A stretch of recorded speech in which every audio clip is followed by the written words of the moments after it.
All right, guys, here we go. We're going to jam hard. We're going to talk about all that stuff with this amazing man, Chris Winfield, about what it takes to actually grow a business, sustain a business, and not crash and burn.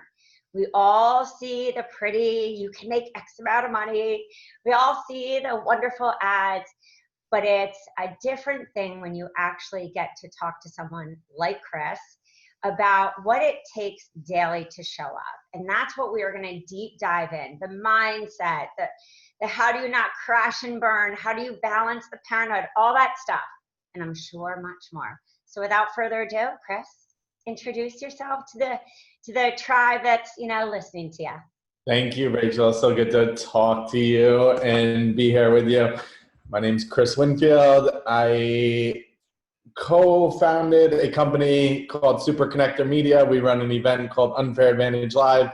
We are all about connection, connecting entrepreneurs to the media, but really connecting entrepreneurs to other amazing entrepreneurs and to their full potential. Love that. And if any guys, when you go and see Chris, even on Facebook, what you're going to love is that sounded perfectly crafted, but you're going to see also that he shows up with heart, soul, and everything in between. Like there's not anything hidden. So that is why we're going to deep dive right in to, I think, the big one. When we were just talking about this right before recording, we're in this time where we all love funnels. We all want growth. We hear the word up level constantly. But I feel like we're missing these basics. So can you tell everyone and kind of take us back, like the basics of you even starting with this mindset to start your business, to be able to play bigger, to be able to show up as being you? Yeah, it took me a while. It took me 30 plus years to get to that. I was not born with the mindset of like a growth mindset. I did not grow up in a house or a community that was around a growth mindset or around abundance or possibility or entrepreneurship or anything like that. And I just didn't have that. And I didn't have that innate drive in me at a young age or in my, even graduating from college to go after that. It amazes me when I meet people now that, they are 12, or my daughter who is 9 and just has this amazing just belief that she can do anything. Like she is very much into acting now. And instead of saying oh, I hope one day I'll be on Broadway, she just looks at me and she'll be like, I'm going to be on Broadway. And as if it's already happened. And I know that. Or we're walking home one day and she's like, I'm going to be a billionaire. And literally, and then we see a homeless person. She's like, so I can buy homeless people houses. And even if they don't want the house, they can sell it and keep the money. That was not my story growing up. And, it took me a lot of pain to get to a place of growth. And and I think that was really it. I always, every time I talk or I'm saying that, I'm like, if anyone knows an easier way, please come up and tell me. That's some cliff notes on that, baby. I think that brings even to the huge honest part that I feel most of us don't talk about, which is, I would say that's the majority of the world. Everyone's path, some, I always say, have gone to hell and back. Some have been maybe in mucky waters. Some have needed to push past. I know my son and I are those pessimistic kind of, we walk outside and we're like, ugh. And my daughter and my son are like, wow, look at all this. They're the opposite. And constitutionally, they're like that. Yep. But I do think that everyone still has that, whether you had to push past a lot of stuff, let's even talk about that, because I feel like tons of people say they want to start a business, or tons of people even go further, say, I want to do this. And then it's, well, you're too stupid. Well, how could you ever do that? So what is that place when you were there, or even when you still go? Because I still go there. I'm always like, I have to work, hard, and I wouldn't say as hard as before, but work to, not go into that place anymore. Yeah, I'll share a story just from today about around that. So this morning I was at ABC. So at first at Good Morning America, and then at the second show, Strahan and Sarah. And I was there because one of my friends was filming a segment. Emily Fletcher, she has this amazing meditation course, Ziva meditation, and she was doing a segment. And then over the weekend, we had met, my partner Jen and I had met this guy, a reporter for Good Morning America and World News Tonight. This guy, Gio Benitez, amazing guy. And so we met him there, and he's taking us around ABC and introducing us to everyone. And then we were, and I kept running into different people I knew, but I also met a lot of people that I didn't know, and that didn't know me and had no idea who the hell I was or anything like that. And then that feeling of like, all right, less than. And then I'm watching the taping of the show, and like all these just different feelings are coming up because like, all right, I realized like that's something I want to do. So like, why am I not doing it right now? All these different things. And, that like, can easily lead to like spiraling out, because if I go down any of those rabbit holes, or if I keep that stuff in instead of just talking about it. Now, in the past, and, when I say past, like let's say 8+ years ago, I would never talk about that, or even 6 years ago. I would never talk about any feelings of inadequacy. And also, I talk about this stuff a lot because, like, if you look at it, like me, like on Instagram or something, and, and maybe I'm only going to share the pictures of me, with like Michael Strahan or, behind the scenes or something. And I try to share a lot of the other stuff, but it's still like it's still way more of the highlight reel stuff than the other part. And so I find it really, really important to share that stuff because we live in this time now where we're more connected than ever because of our phones, because of social media. We were talking about it before, like you feel like you know somebody through social media. And, but at the same time, though, we're more disconnected than ever because of social media, because of how easy it is, and because we can easily live behind our phones or our computer screens. And there's a loneliness epidemic that goes on. And, what happens, or at least what happens for me, was it's really easy to get in that compare and despair mode where you see you wake up in the morning, you look at your Instagram or you look at Facebook, and you just get into this feeling of just like, oh my God, my life's not as good as that person or anything. And, for me, what I had to do was I started 6+ years ago. I was just coming off of a time where everything possible that I never wanted to happen in business pretty much happened. I had this company that had grown to like 100 people and the offices everywhere, and it looked great on the outside. It was miserable on the inside, very similar to my life. And, and I was so disconnected. I felt so unbelievably disconnected. And what I started to do was meeting one person every single day and just having an open, honest, vulnerable conversation with them. So going in and just like not having an agenda, not having to think like, all right, this person has to think I'm the coolest person. They have to think this, they have to blah, blah, blah, whatever it was. And just instead being like, I failed at business, like all this stuff. And I'm scared. Like, I don't know how I'm ever going to make $1 again. Forget $1 million, forget 10 million. I don't know how I'm ever going to make $1. Like saying this, like, I remember saying that to a guy who, was probably worth like $7 billion, having that conversation and saying that, and him, saying like, I felt like that at different points in my life. And starting to see like that we're all the same. And, the connection part is what's so unbelievably important, because left alone, I will run Our with, own devices. yeah, left to our own devices. And, a mentor of mine once told me, he said, Chris, your mind's a dangerous neighborhood. Don't go there alone. And, it's so true. When you get into this thinking of like, oh my God, like this person hates me or whatever it is. And then like, it's just unbelievable. So. I mean, you brought up so many points, and I want to like even dive into a few of those. One is that I love when you said we all feel this way.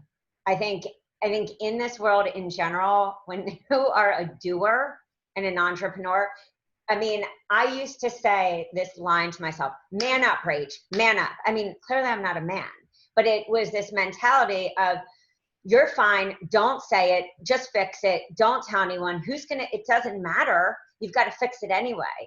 And I would go into acupuncture, and my acupuncturist, who's been for 10 years, she would be like, you just have a wall of armor up. It's like, can't get in, can't get out, no motion, and I see so many people struggle with that, and then they're depressed, they have anxiety. I felt that for 2 years. I was making great money. I felt empty. And I love that you're bringing this to light, because you shared this very specific thing that a lot of people in the world don't do. We don't share it with somebody else, especially somebody else who is maybe either doing well, or we just hold it in and it gets worse. So yeah. What would you say to the person who is like, oh my God, I feel exactly like Chris is? Because the next part is meaningful relationships. Do you feel that it's like, if you're really not engaging with other people who get you, or you just take a chance and then you just kind of end up in that place? Yeah, I think it's one of my favorite quotes is the Jim Rohn quote, you're the average of the 5 people you spend the most time with. And I think it's so unbelievably important to be really, really intentional with your relationships. And that means just as much as in terms of cultivating or finding the ones that are going to lift you, that also means like deading the ones and cutting the ones that no longer serve you. And that sounds really cold to people, and it's something that's really hard for a lot of people. It's a question that I get asked a lot, but I believe it's imperative. And I have a rule for myself. It's called the 2 interaction rule. And it's really simple, but if after 2 times that I've talked to somebody on the phone or met with them in person, I don't feel better, I don't feel lifted in some way, I don't have better energy, like I feel worse, then I just don't have that person in my life. So, and that has meant walking away from people that I've known for a long time, or that I should quote unquote be close with, and it's also meant walking away from lots of money. But the thing that I always think about is that that means that allows either that money to come from somewhere else, or it allows for somebody else to create a relationship with. So it's just like if your closet's completely full and you don't have any room for new clothes because all the old stuff that you don't even wear anymore and that you look at every time and it brings you down. Like if that's the case, like you can't get the new stuff unless you have room for it. So it's the same thing with your relationships.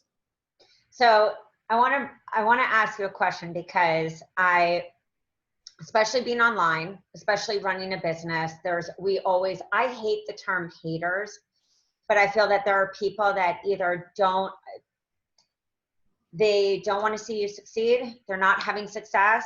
I mean, I know those feelings of jealousy. I remember starting my first business and looking at somebody's website and being like, I have no money, I'm never going to be like them. And then I had to just like go and stay in your own lane and keep my head down.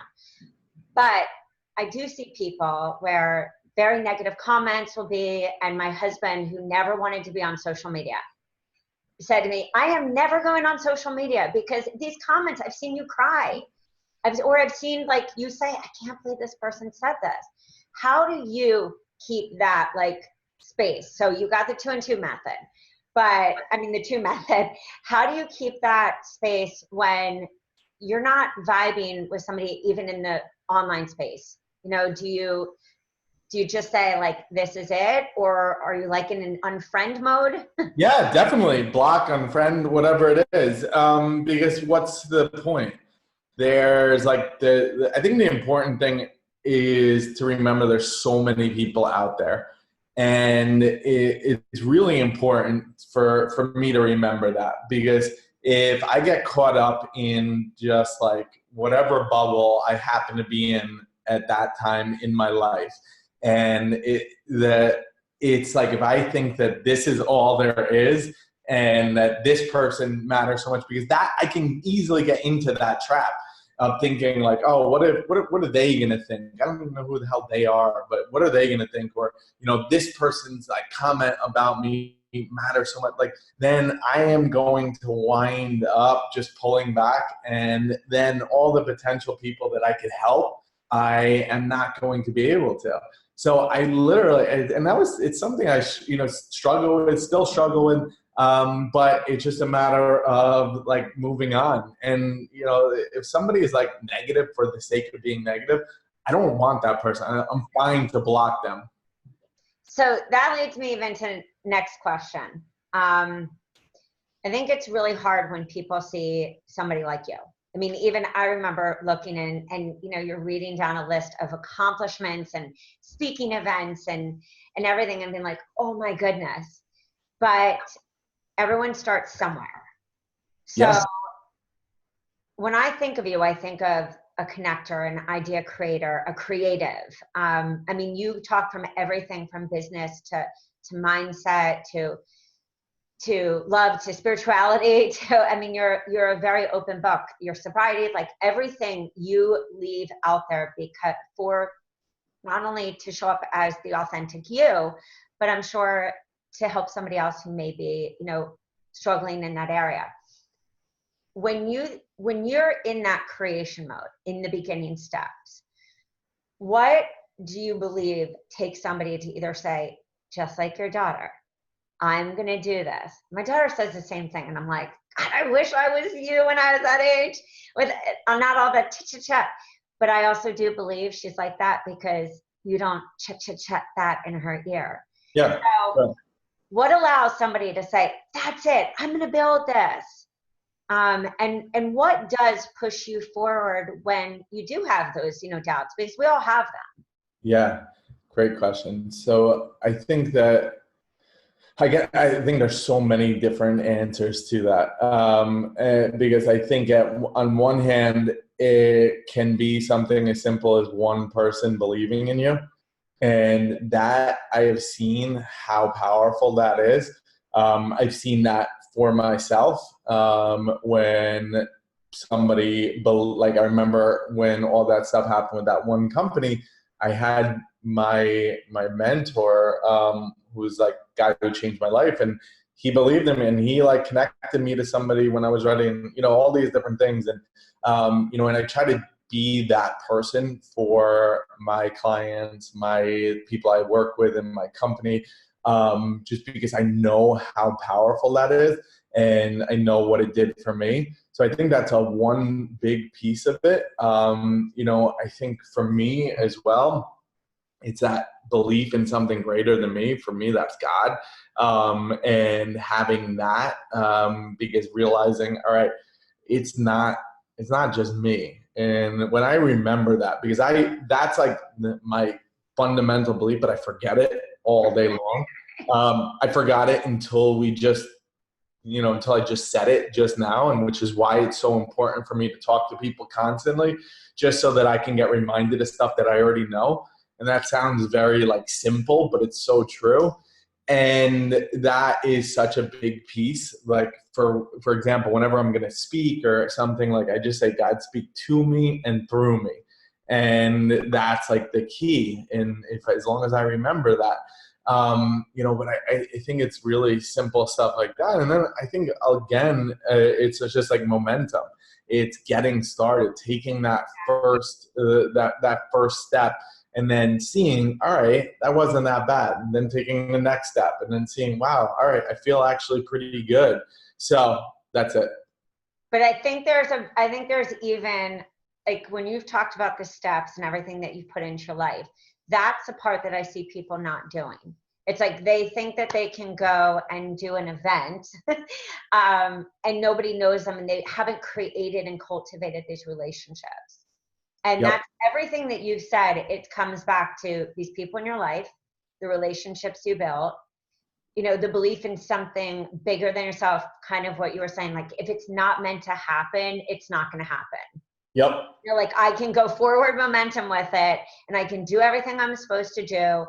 But if it's not meant to happen, something else will fill that place, like you just said. Yep. Exactly.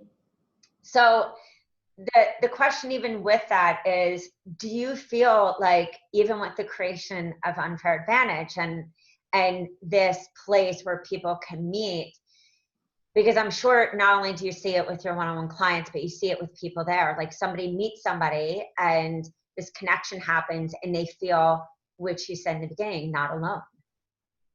Yeah.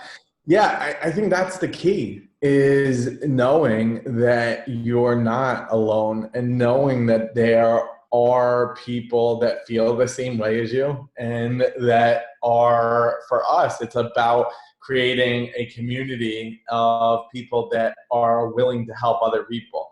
And that when they do, they see how much it lifts them. And that's the key. Like, that's these win-win relationships, because there's something called the law of reciprocity, where if you get that out, if you help somebody, it's going to come back to you. It doesn't have to come from that person, but it's going to come back to you. And that is so unbelievably powerful. So I know PR is a huge part of your life, clearly. And I know that I'm sure some days are not exactly the same. Can you run me through some of the tools you use to keep yourself in that, let's just say, good space? Yeah. So one of the big now, especially coming off of learning this new meditation, it's not new, but it's new to me. So meditation has, for maybe 7 years, has played an integral part. Now I feel like I took it to a new level, and just like meditating twice a day for 20 minutes, which, seems like, oh my God, that's so much time, but that is so unbelievably powerful.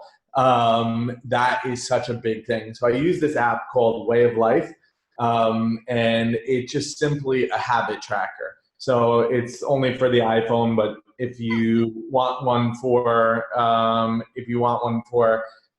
like Android, there's like Habit Bowl or something, but basically you just put in your habits.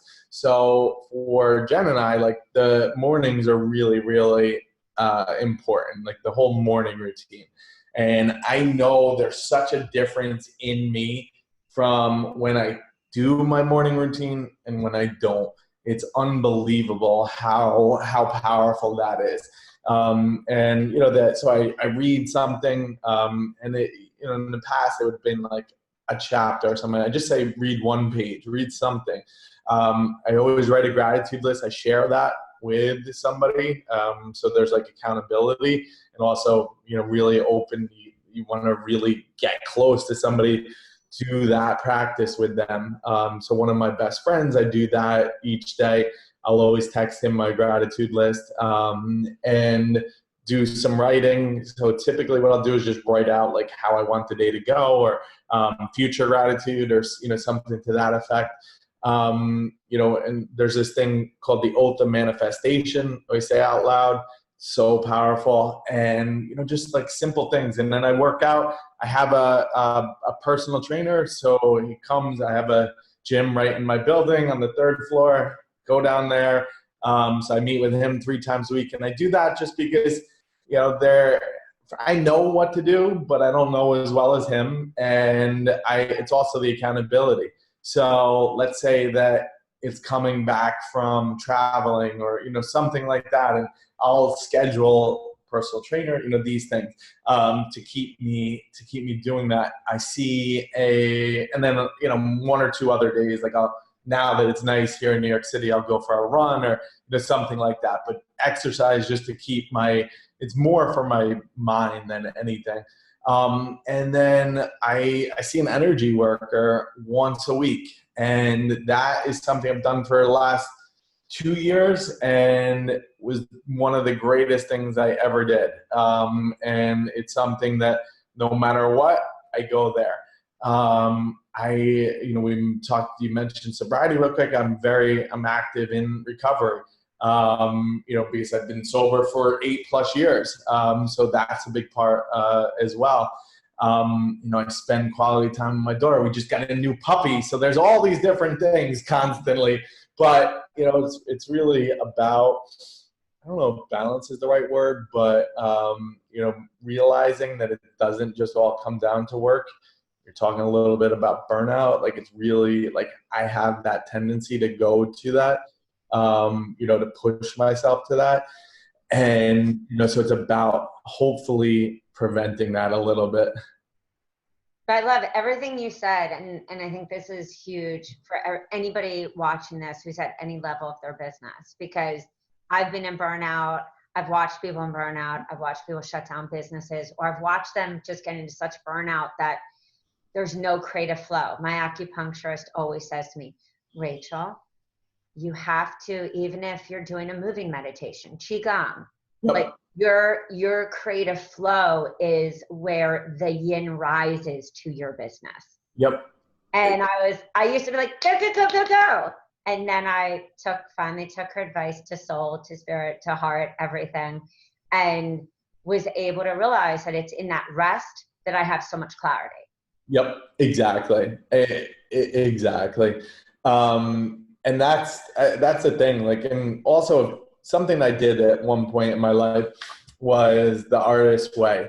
So Julia Cameron you can just buy the book, but it's essentially a 12-week course. It's a book, but where it's all about rediscovering your creativity. And a big part of that is something called morning pages, where you just write you sit down and you write 3 longhand pages of whatever's on your mind.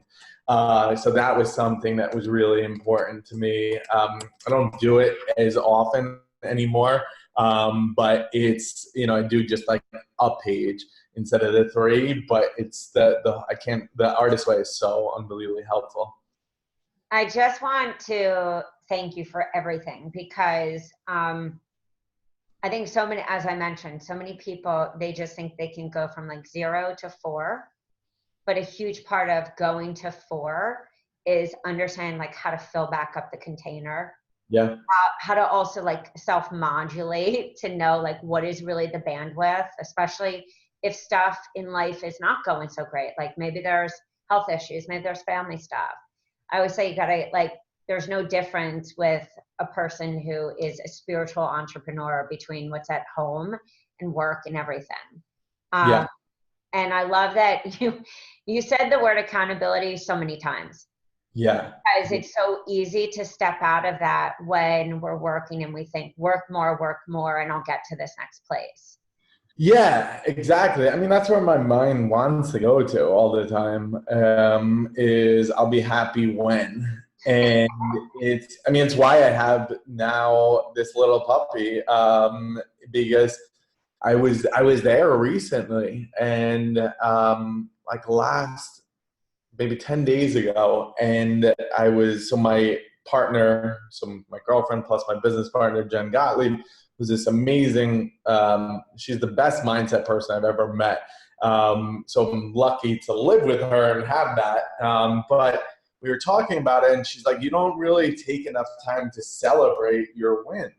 And, because it's just how, like, all right, what's next? That's how I was brought up. And, so that night I was like, all right, I'm going to really just like think about that. And, all right, what would I do if? And so that night we took my daughter to a Broadway play instead of just whatever. And then Saturday, a week ago Saturday, where we had the idea, let's go see dogs and, be around dogs and puppies. And go to this place on the east side. That's totally average. I'm a mom. Yeah. And, and we're pick up this one puppy, and, my daughter is an unbelievable dog lover. And she wanted it so bad. And so, and then I was like, oh, all right, maybe. I'm also a 10 quick start. So I don't really think things through. And Jen was like, really? We're going to get a puppy now? I was like, she's like, is it really the best time? And I was like, you know what? Because we're traveling and then we have our event coming up and all this. And I was like, you know what? It's never going to be the right time. And I think that's such an important thing. We just did something about this. It's never the right time for anything. So being a company that does events, and it's always like you can come up with so many excuses, but for things where you feel called to, and all right, that's what I should be doing. And whenever you do those, at least for me, whenever I've done those, whether it was this meditation course, whether it was going Good Morning America today, and then meeting all these different people, Jen being on TV then as a result of us going, and all these different things, you always feel so much better after. And the momentum, really just comes from that. And it's so unbelievably powerful. I was going to ask you, what am I going to say to everyone question, but I believe you just said it. Because that feeling, especially when you're a doer by nature, is I just can be head down. And it was such a change in my life when I just say, I have to put my mindset first, change everything about how I think, because my life will pass by and I will live in regret one day. Yep. And that was my biggest fear. And I love that you really detailed that, not just in, hey guys, do this, but a story about like real life. So I really just want to thank you for being here and for sharing from such a place of authenticity, because even for myself, it's so easy to look at somebody like we all do on social media and go, oh, they've got it figured out. They've got this, they've got that. And to hear you really share, like, dude, we don't always have it figured out. We constantly have to do the same thing, share, connect with people, be honest about our feelings, our fears, and catch ourselves when we are back into that kind of track. Yeah, exactly. And it's so important. I was just saying this to somebody that I work with, one of my colleagues, and like they'd something had gone wrong, and I was like, it's a lesson. I was like, I wish there wasn't so many lessons, but it's a lesson. Like, let's stop for like today with there's so many lessons, but it's all about that. Well, I'm very grateful, especially you spending your morning with so much, stuff in your life, and I just want to thank you. Tell everyone where they can find you. So chriswinfield.com, ChrisWinfield and .com, or unfairadvantagelive.com. And then I'm just at Chris Winfield on Instagram or Facebook and pretty much everywhere else. Yeah. Well, thank you, Chris. I really appreciate it. Thank you. Great to know you. All right, guys, like I said, go to Chris's sites, check him out, see what he's all about, and don't forget to catch yourself before you wreck yourself. Boom. Stay up in the north. Yeah. All right, guys, we'll peace out, and I will see you guys later.